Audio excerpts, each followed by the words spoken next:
mas o vulcão entra em erupção e deixa as pessoas desesperadas. Rússia e Ucrânia estão à beira da guerra. Surge o robô humanoide mais avançado do mundo. Veja tudo isso aqui no Notícias e Guerra.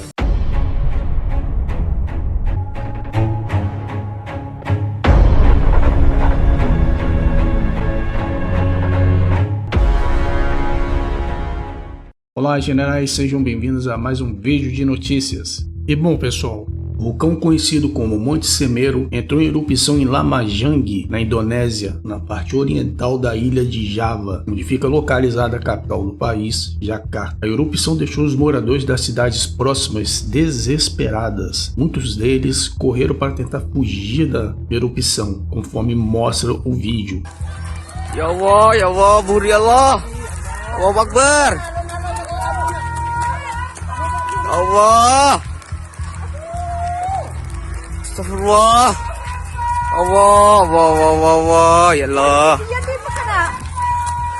Algumas casas foram destruídas e algumas famílias tiveram que ser deslocadas para abrigos. A fumaça expelida foi tão intensa que fez o dia virar noite na região. Veja só nesse vídeo aqui, parece até que está nevando. Vocês podem ver esses floquinhos aí, mas na verdade são cinzas liberadas pelo vulcão. Então pode ver aqui que várias cidades próximas ao Monte Semeru tiveram a luz solar bloqueada, dando a impressão que já estava de noite na região. Nessa imagem podemos ver a concentração de SO2, que no caso é óxido de enxofre provocada pela erupção do Monte Semeru. Essa parte aqui em vermelho é a quantidade de concentração perceptível que fica mais ao sul ali da ilha. O tamanho da fumaça chegou a 40 mil pés, o que equivale a 12,192 km de altura, ou seja, é muito alto. Todos os voos para a região foram interrompidos e outros voos foram desviados para outros aeroportos. Apesar disso tudo, felizmente não há registros iniciais de vítimas ou de feridos nessa explosão que deixou muita gente impressionada.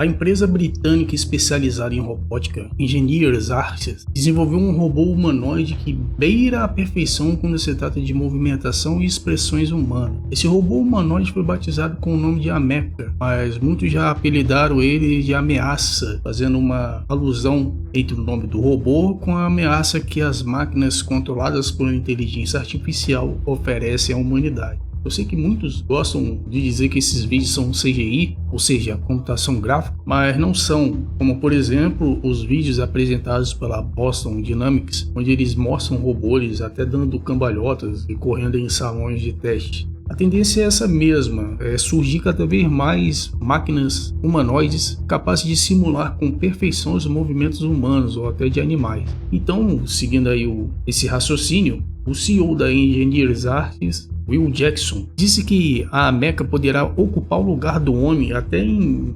reuniões. Isso está para ocorrer em breve e o custo para essa substituição será por volta ali de 100 mil libras.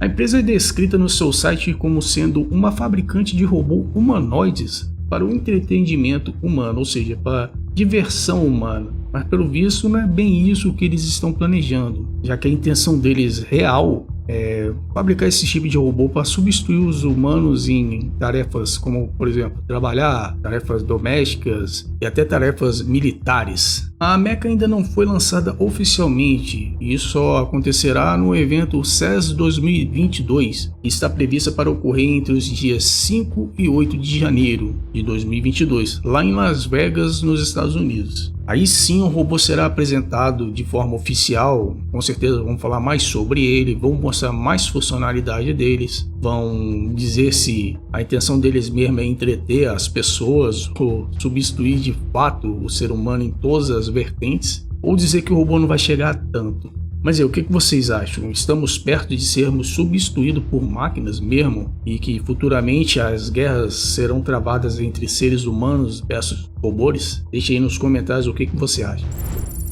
A guerra entre Rússia e Ucrânia está cada dia mais real de acontecer. Uma publicação feita no jornal americano Washington Post disse que a inteligência dos Estados Unidos conseguiram coletar dados vindo da Rússia e revelam uma potencial invasão à Ucrânia. E isso aconteceria em várias frentes de batalha, inclusive com vários batalhões e equipamentos militares. Segundo o Washington Post, a Rússia está disposta a utilizar cerca de 175 mil soldados para invadir a Ucrânia, e esse contingente já está sendo deslocado para a fronteira. Vale ressaltar que muitos desses soldados russos, não só desses 175 mil, já se encontram posicionados próximo à fronteira com a Ucrânia, além de muitos veículos militares e aeronaves de batalha. A inteligência americana segue com a informação de que essa invasão ocorrerá em 2022, lá por volta de janeiro ou no mais tardado no finalzinho de fevereiro. E de fato, se nós formos analisar essas movimentações, isso está ocorrendo de ambos os lados, sendo que elas são até maiores do que os anos anteriores. Mas isso nós vamos deixar para falar mais para o finalzinho do vídeo, porque antes precisamos contextualizar essa guerra para que as pessoas entendam melhor o que está acontecendo.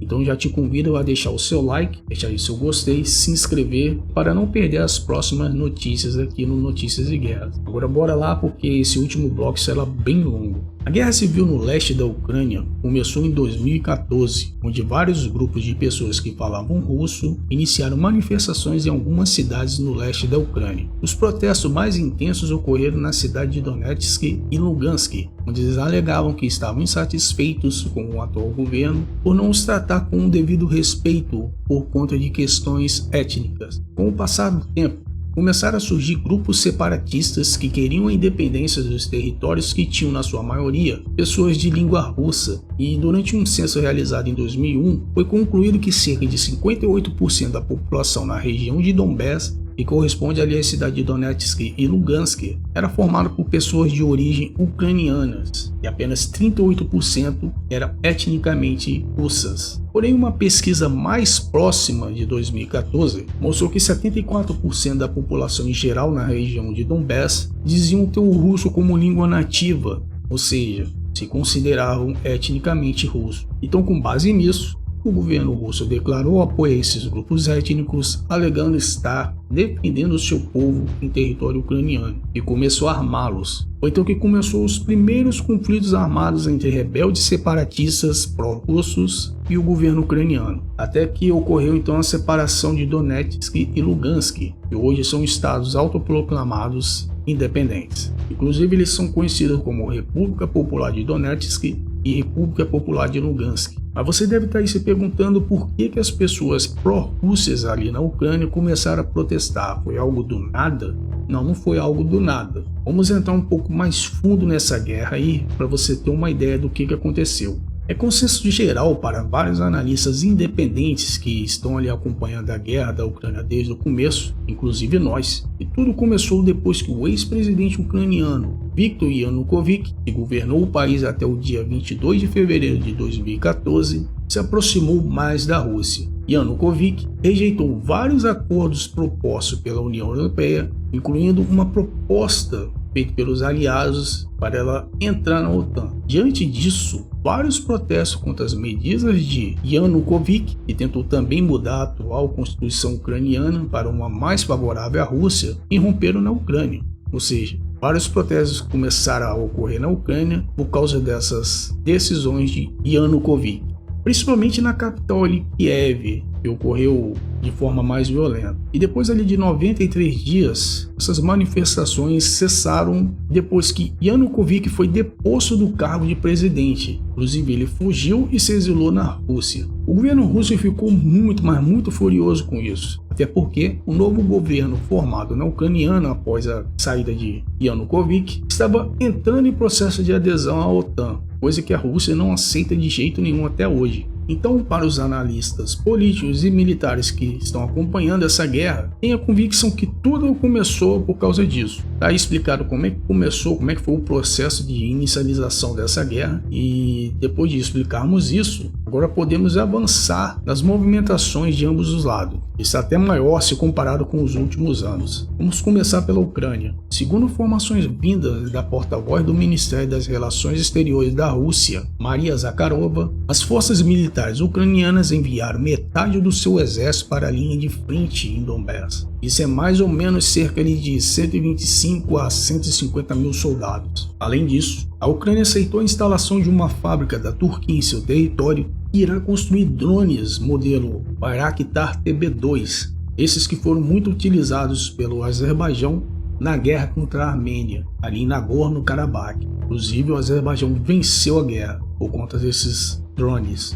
O governo da Ucrânia também começou a verificar suas instalações subterrâneas e abrigos antiaéreos, além dos seus metrôs, na qual eles pretendem utilizar como refúgio para as pessoas, para a população. O Ministério da Defesa ucraniano justificou isso com a informação que eles dizem ter, que são informações precisas e valiosas, que alvos críticos e estratégicos serão bombardeados no país durante a guerra, e por conta disso, eles iniciaram essa verificação em massa. A Ucrânia começou também a ampliar os seus suprimentos médicos e de alimentos, indicando que está se preparando para o pior, até porque muitos sabem que quando vai começar uma guerra, o país, a primeira coisa que ele faz é começar a estocar alimentos e remédios, para poder tratar os feridos no fronte de combate ou até os civis ali que são feridos durante os bombardeios, durante as incursões militares. Já na parte russa, além dos 175 mil soldados, vários veículos militares estão seguindo para a fronteira com a Ucrânia. E isso não para, é todo dia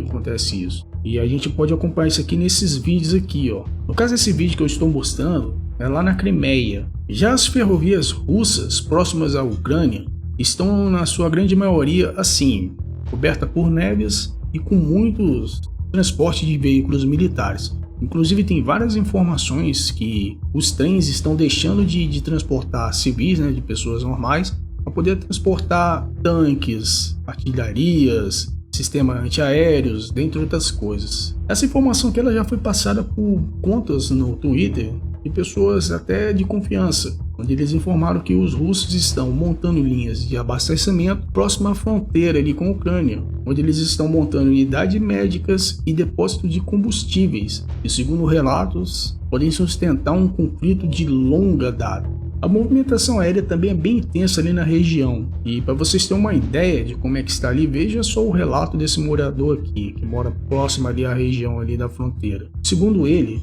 a movimentação de aeronaves militares transportando munições para a base militar que fica ali na cidade de Pavlovsk meio que dobrou.